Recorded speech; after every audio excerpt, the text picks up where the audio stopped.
So my belt popped on my 2012 Ram 2500 Laramie Cummins 6.7.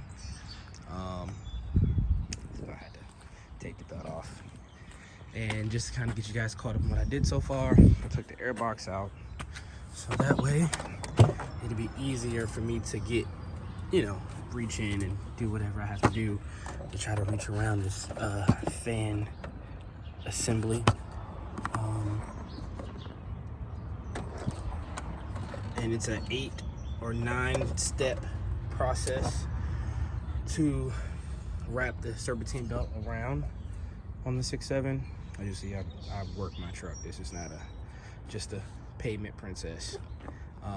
But I will show you guys the diagram on what it looks like, and then I'll walk you through the steps.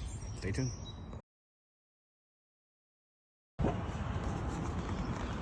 Part number is 408-1261.